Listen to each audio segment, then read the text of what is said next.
It was a quiet Tuesday morning, the kind where the sun rises slowly behind soft clouds, and the streets are still waking up, in a small diner on the edge of the city, where the scent of bacon and coffee fills the air. A waitress named Claire was tying her apron, just like she had for the past 22 years.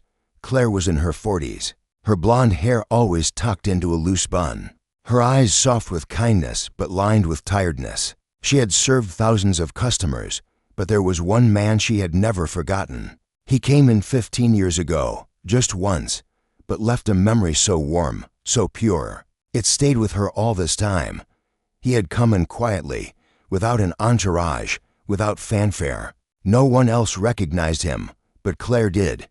She was a movie lover, and she had grown up watching his films. That day, she acted like she didn't know who he was. She took his order like he was just another man needing breakfast.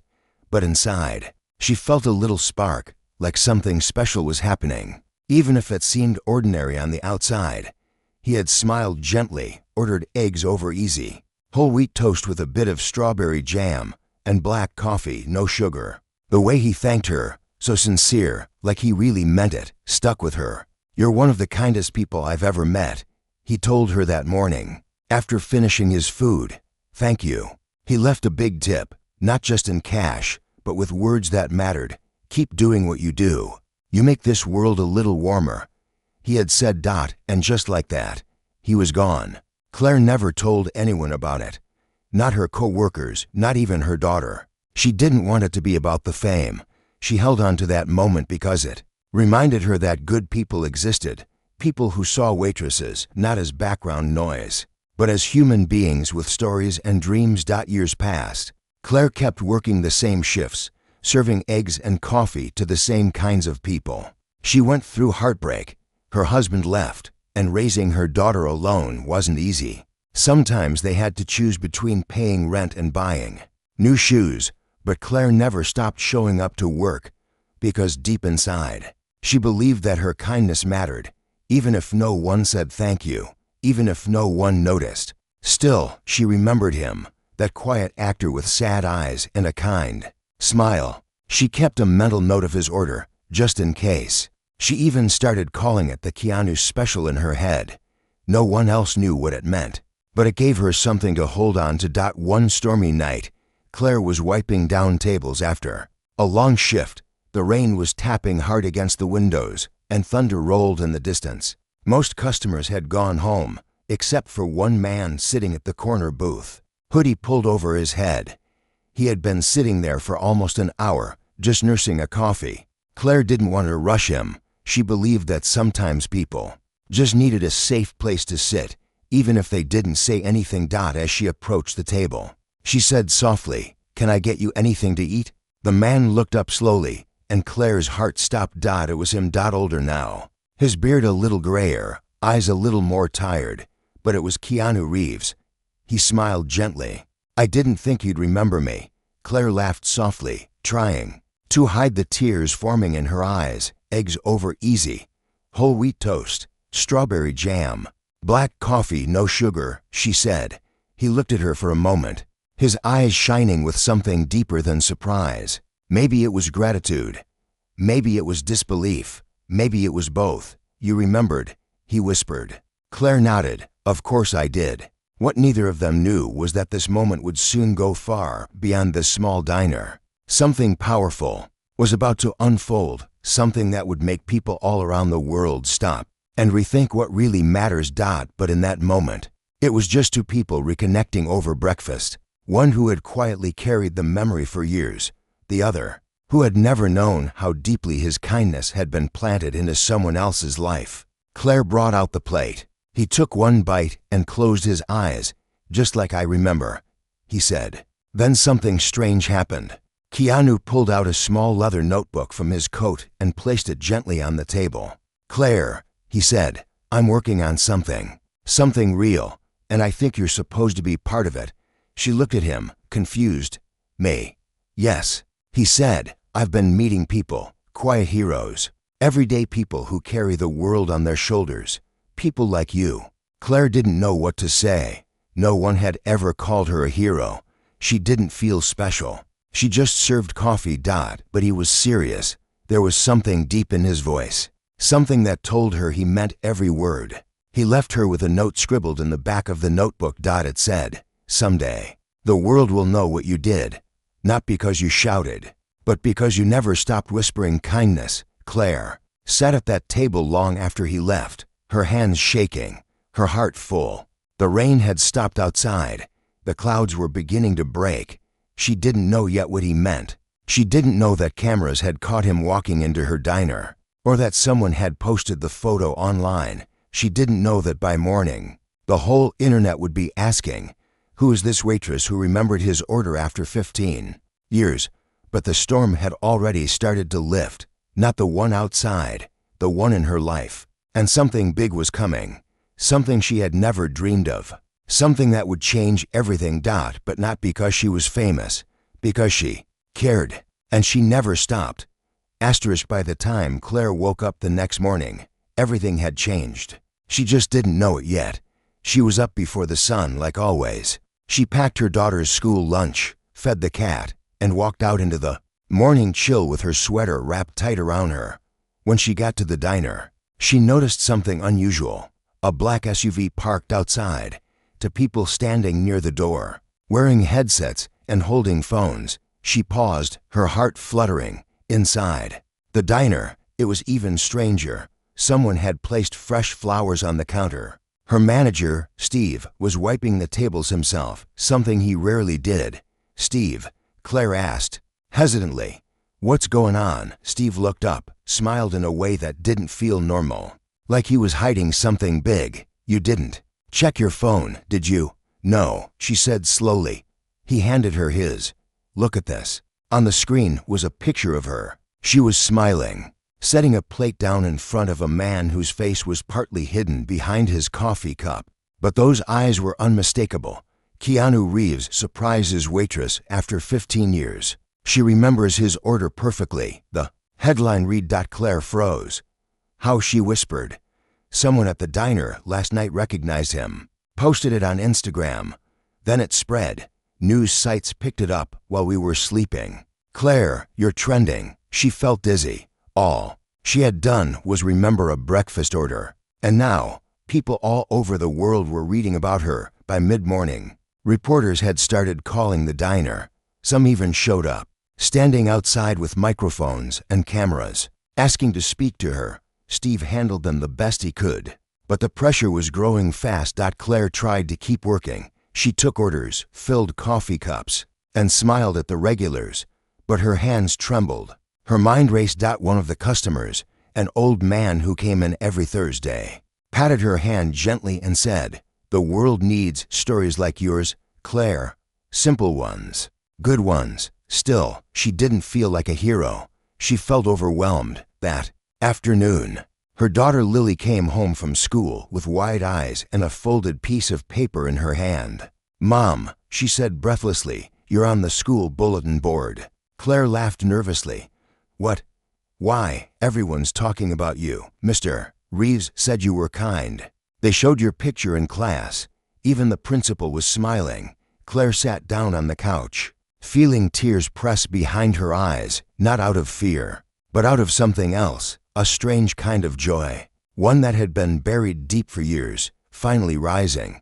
She didn't know it yet, but the story wasn't going to stop there. Later that evening, as Claire was locking up the diner, her phone buzzed with a new message. She didn't recognize the number, but the message was short and direct. "Tomorrow, same time, save me a booth." Her heart skipped. It had to be him. The next day, the diner filled up faster than ever. Some came just to see if he would show up again. Others came to meet Claire. A few brought flowers. One woman whispered, "You remind me of my mom." She always believed kindness came back in quiet ways. Claire stayed calm. She wore her best shirt and fixed her hair the way her daughter liked. Inside, she felt like a girl waiting for her life to begin. At exactly 11:04 a.m., the front door opened. Keanu walked in. No sunglasses, no entourage, just him. The room went still. He walked up to Claire and smiled gently. "Thank you for the booth," he said. Claire nodded. guiding him to the same seat he'd taken 15 years ago. As he sat down, he looked around at all the eyes watching. Then he leaned in and said quietly, "I think it's time." "For what?" Claire asked. He pulled out his phone, pressed record, and said, "This is Claire. She remembered me when the world forgot, and I want to tell you why that matters." He handed her the phone and let her speak. Claire hesitated. Then, slowly, she spoke into the camera. "I didn't do anything special," she said. "I just remembered a moment, because it meant something to me. Kindness, it sticks. You never know what someone's going through. Sometimes a plate of eggs and a gentle smile can be the thing they remember years later." She stopped recording. Keanu looked at her and nodded. "You just said everything I've been trying to say for years." By that night, the video had gone viral. People began posting their own Claire stories, small moments of kindness they'd received from strangers. A nurse in Ohio shared how a janitor sat with her during her first night shift and told her everything would be okay. A mechanic in India posted about a woman who brought him tea every morning during a cold winter.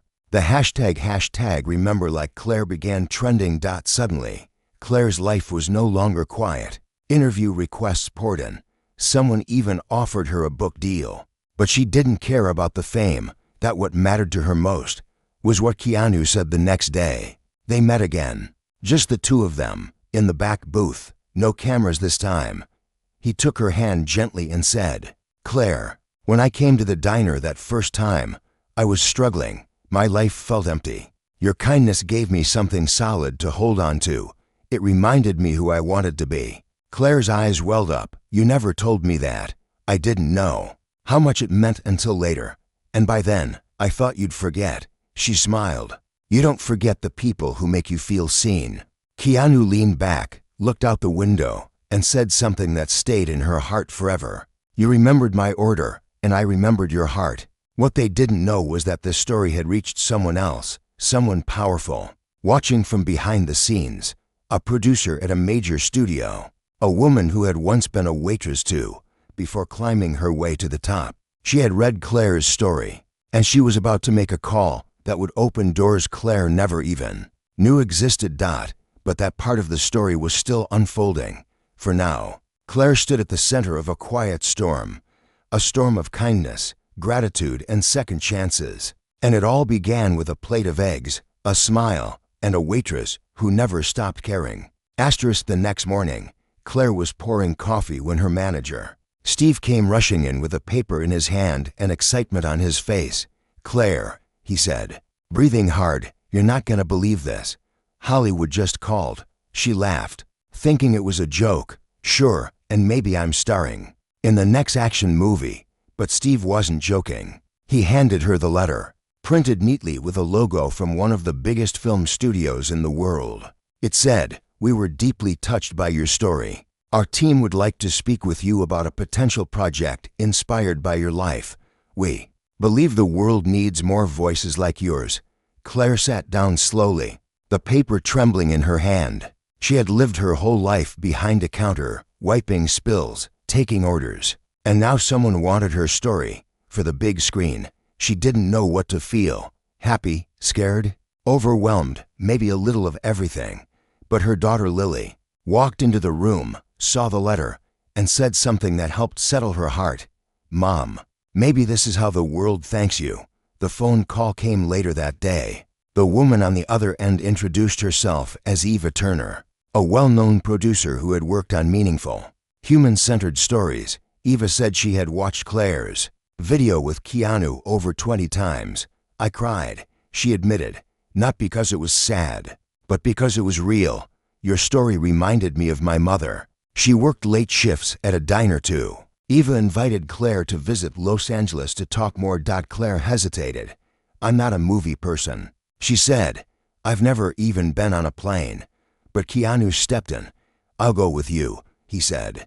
"You won't be alone." So 2 weeks later, Claire and Keanu walked through the glass doors of a studio in Los Angeles, hand in hand like old friends. Claire wore her nicest shoes, the ones Lily helped polish the night before. The lobby was full of marble and lights, but Claire didn't let it intimidate her. She remembered something her grandmother once said, even the fanciest walls are built by ordinary hands. Eva welcomed her like family. They sat down in a quiet room, where Eva placed a notebook in front of Claire and said, "Tell us everything." And Claire did, not with fancy words or dramatic pauses, just simple honesty. She spoke about the nights she cried while doing dishes, about customers who yelled and never tipped, about her dream of going back to school but never having the money. She also talked about joy, like watching her daughter sleep peacefully, or the satisfaction of getting someone's eggs just right. And of course, she talked about that first day Keanu came into the diner. By the time she finished, the room was silent. Eva had tears in her eyes. "We don't need to write a movie," she said. "We just need to tell the truth." Keanu leaned in and smiled. "I'll help produce it. No big names, no drama, just her story, the way it really happened." Claire was stunned. "But why me?" Eva answered softly. "Because the world has enough noise. What it needs is your quiet kind of courage." Back home, things were changing too. The diner had become a local landmark. People traveled from nearby towns just to meet Claire. One woman even brought her a handmade apron, with the words "Kindness never forgets" stitched on the front. But not everyone was happy. Some people whispered that Claire didn't deserve the attention, that she was just a waitress who got lucky. One morning, a young reporter with a sharp tone came to the diner and asked, "Don't you think this is all a little much, all this praise for a memory?" Claire looked at her calmly and said, "Kindness might seem small to you, but when someone's holding on by a thread, it can be everything." That quote went viral again, and it reminded people why they had cared in the first place. But the real twist was yet to come. One night, while Claire was cleaning up, she found an envelope under the napkin dispenser at booth 7, Keanu's booth. Inside was a short letter in his handwriting. "I've been thinking," it read. "What if this story isn't just about what you did for me? What if this is your moment to help others now?" Attached was a document, a legal one. It showed the setup of a foundation called the Claire Project. Its mission: to support working mothers in low-income jobs, to help them with education, health, housing, and hope. Funded anonymously, but Claire knew. She called him that night. "Keanu, what is this?" He said simply, "This is your story turning into someone else's miracle." Claire cried for a long time after that, not because she was sad, but because she finally felt seen, not just by him, but by the world. A few months later, the movie was announced. It wasn't flashy, no explosions or car chases, just a soft, truthful film about a woman who remembered someone's breakfast order and changed the world one plate at a time. But more than the film, it was the impact of the Claire Project that rippled through lives. Women from all over began writing letters. Waitresses, single moms, nurses, caretakers, all thanking Claire for reminding them that their work mattered. And Claire, she still worked at the diner, not because she had to, but because she loved it, and because every time she served a plate, she was reminded kindness is never wasted. But one person had yet to fully tell his side of the story, and when he finally did, the world listened. The soft morning light streamed through the diner windows as Claire wiped down booth 7, the same one where everything had started and where it kept returning. She glanced up at the door out of habit, and sure enough, Keanu walked in with that same calm presence. He wore a plain shirt, no jacket this time, no cameras following him, just him, showing up like a friend. He sat down, smiled, and said, "I think I'm ready now." Claire poured him coffee and sat down across from him. "Ready for what?" she asked gently. Keanu paused, took a breath, and looked her in the eyes. "To tell the full story, the part I never shared." Claire nodded. She could feel it in the air. Something important was coming. He began slowly. 15 years ago, when I came here, I wasn't just passing through. I was running." Claire listened without interrupting.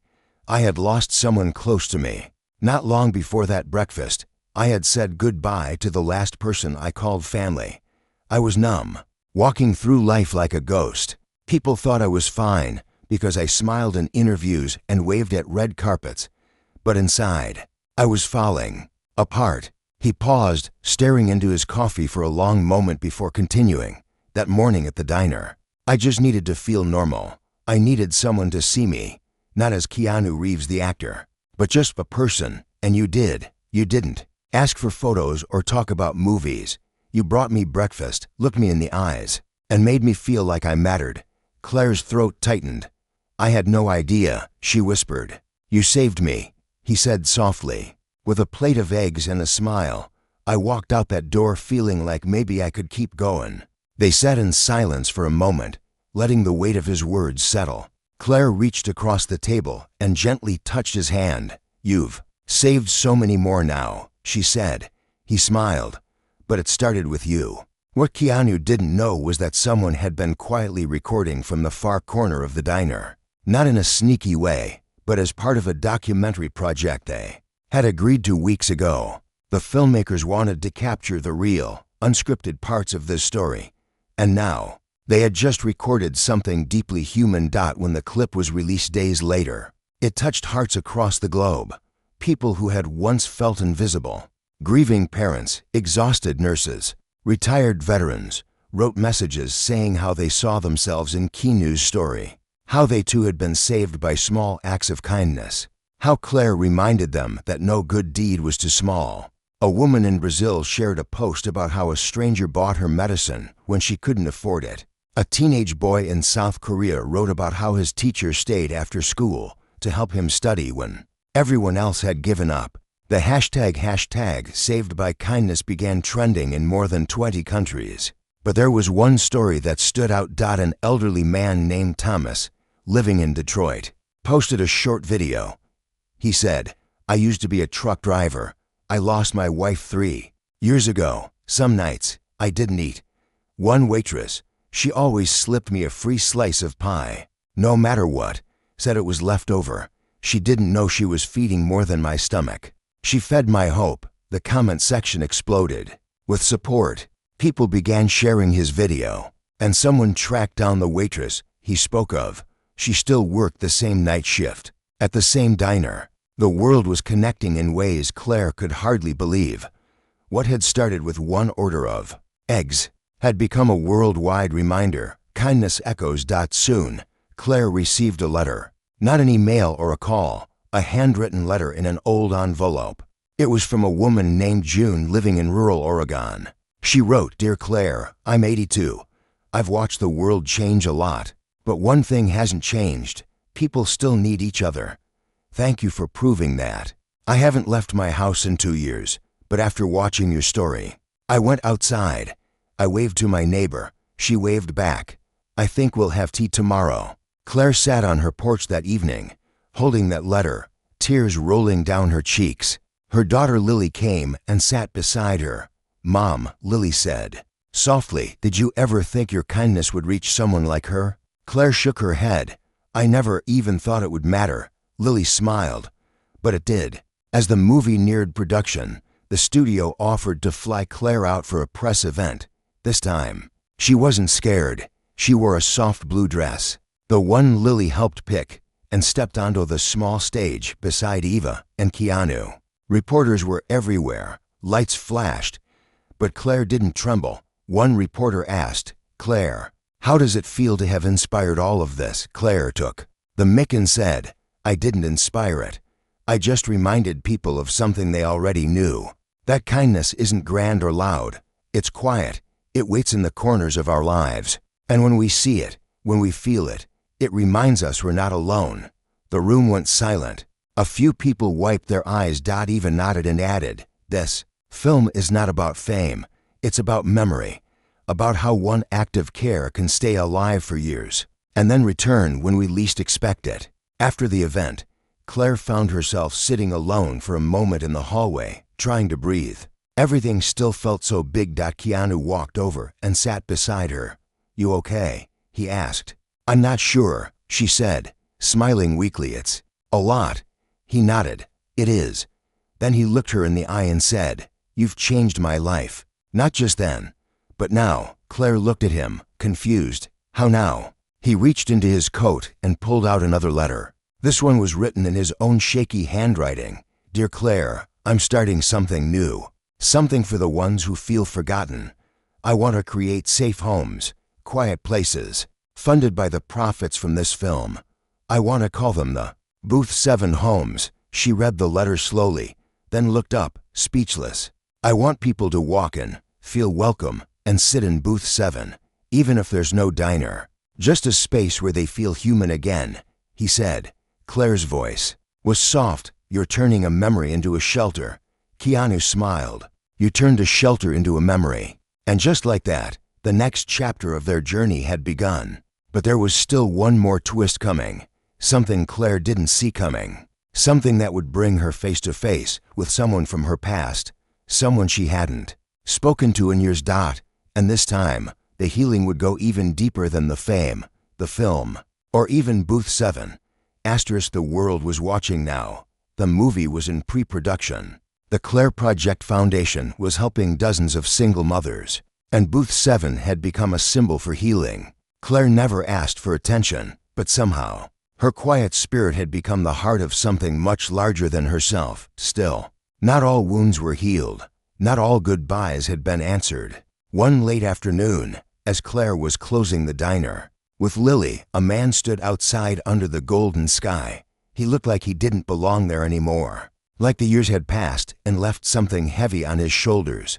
He wore a worn-out jacket, and his eyes seemed to hold guilt to hide. Claire stepped outside, wiping her hands with a cloth. Her heart froze when she saw him. David, she whispered. It was her ex-husband, the man who had walked away from her and Lily nearly 12 years ago without warning. He had left in silence, no letter, no phone call, and never came back. Until now. Lily stepped closer behind her, recognizing him too. She was just a child when he left. But some memories don't fade. I saw you on the news, David said, his voice rough. I saw the video with Keanu. I read about the foundation. Claire didn't speak. Her fingers gripped the edge of her apron. She didn't feel anger, just a deep ache that never got a chance to heal. Why are you here? She asked, her voice low. He looked down. I'm not here to ask for anything. I just needed to say something. Claire nodded slowly. Then, say it. He took a long breath, like it hurt just to form the words. I was a coward. I left because I felt like I had nothing to offer. You were strong, Claire, too strong for me. And I didn't think I deserved you. Or Lily. His voice broke when he said her name. I was wrong. I should have stayed. I should have fought for this family. And every day since, I've thought about what I lost. Lily stepped forward. You left me, she said softly. You didn't even say goodbye. David's lips trembled. I know. And there's nothing I can do to fix the past. But when I saw what you two have become, I realized how much strength you both carry. And I just wanted to say I'm sorry. Silence settled over the sidewalk. A car passed slowly, its radio playing an old love song in the background. Claire looked at him for a long time. You can't undo what's been done, she said. But maybe healing starts when someone finally says what should have been said years ago. He nodded. Lily didn't say anything more. She just turned to her mother and said, Can we go home? Claire looked at David one more time. Take care of yourself, she said, then walked back into the diner with her daughter. They didn't hug, they didn't cry, but sometimes closure comes quietly, not in grand gestures, but in finally facing the pain with open eyes. That night, Claire sat on the edge of her bed, thinking about all the broken pieces she had tried to carry alone, and how somehow life had picked them up and started building something beautiful. Keanu called that evening. I heard what happened, he said softly. You okay? Claire nodded.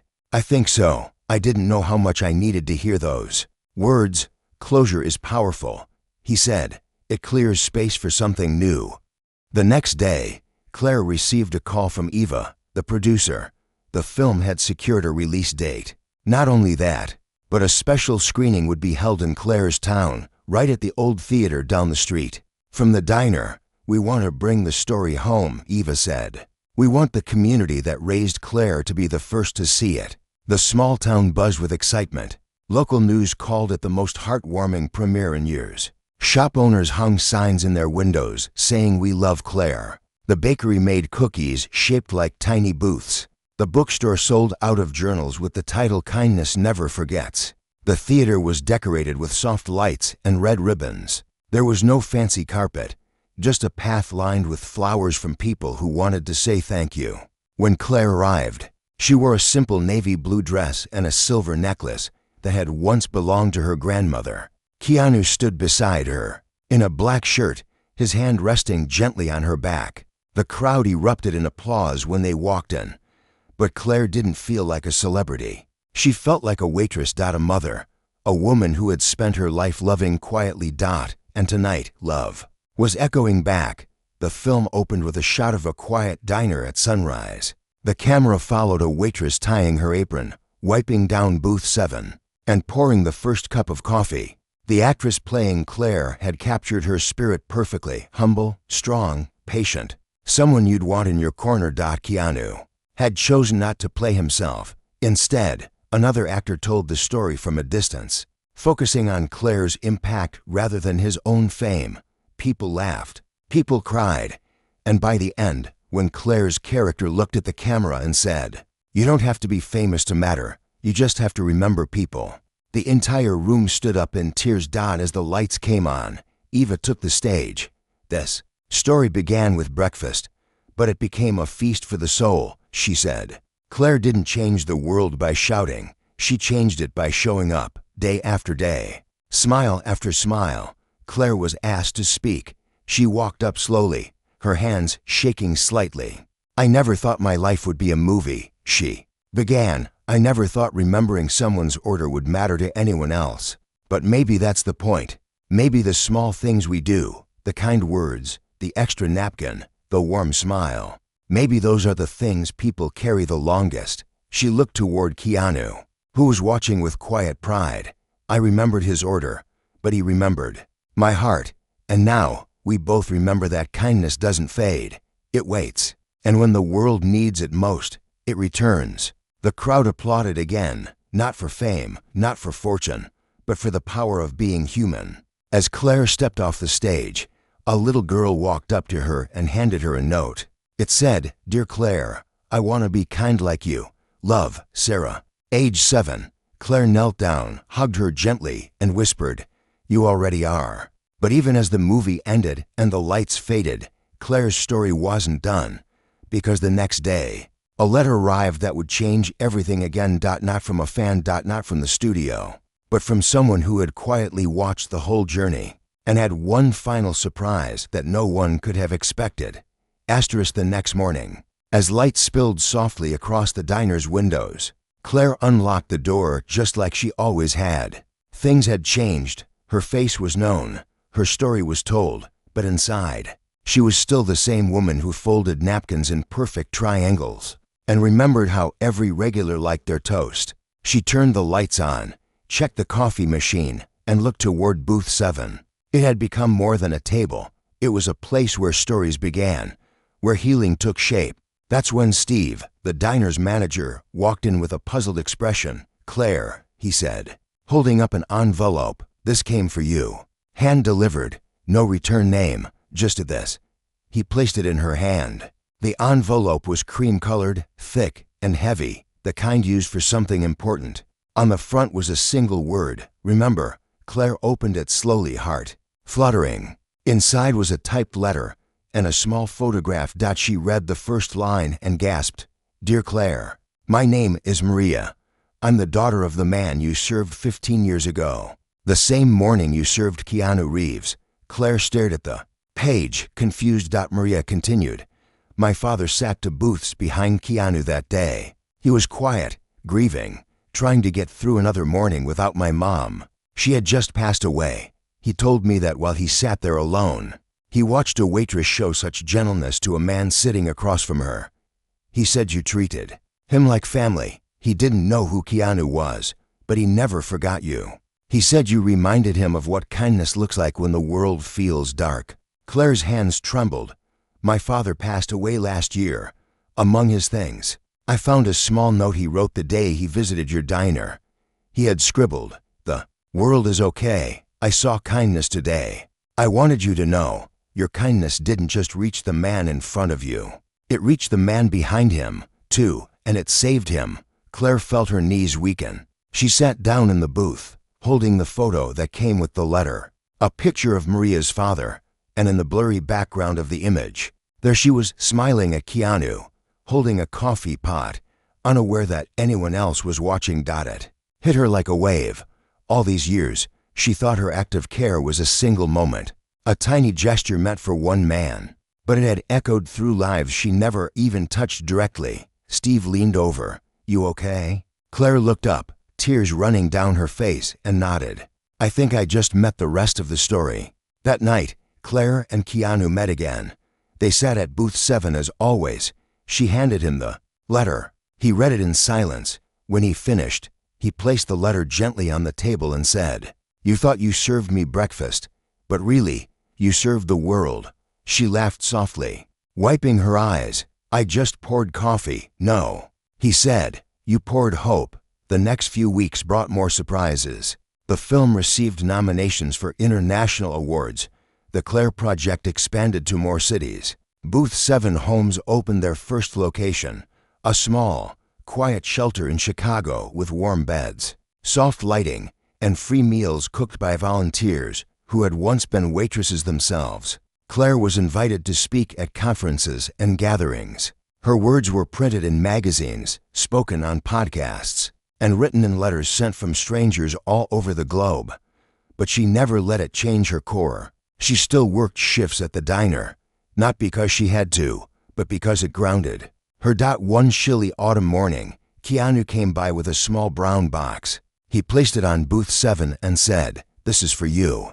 Inside was a single item, a small gold plaque. Engraved on it were the words, "Booth 7, where kindness remembered became kindness returned." They installed it right above the table, and from that day on, people came not to meet a celebrity or even a hero. They came to sit in the booth, to leave stories, to feel what it meant to be seen. Claire placed a notebook on the table beside the salt shaker. She wrote on the first page, "If you're hurting, you're not alone. Right here. Tell your story. Someone will read it." The pages filled quickly. One day, a girl wrote about how she escaped an abusive home. Another day, a man shared how he'd been clean from addiction for 10 months. A nurse wrote about her first day on the job. A teacher shared the name of the student who changed her life. The notebook became a symbol, not of pain, but of survival, of connection, of grace. On Claire's 50th birthday, the town held a surprise party at the diner. There were balloons, cake, and a huge banner that read, "For the woman who remembered more than an order." She remembered hearts. Keanu stood to speak. The room quieted. "We spend so much time chasing greatness," he said. "But Claire, she showed us something deeper. She taught us that greatness doesn't shout. It whispers, it listens, it remembers, and most of all, it loves." Claire didn't say much that day. She just smiled and looked around at the people she had touched and who had touched her right back. That night, after the crowd left, Claire sat alone in booth 7, just her and the notebook. She flipped to the back and wrote, "Dear stranger, if you've found this seat, maybe you're searching for something, peace, meaning, or just a reminder that you matter. You do. Be kind. Someone is watching, even if you don't see them. Love." Claire, and then she closed the book. Outside, the stars were beginning to appear, soft and quiet, like whispers across the sky. The diner light stayed on a little longer. That night, just enough to guide one more lost soul home, because some stories don't end. They ripple, and some hearts, like Claire's, never stop remembering.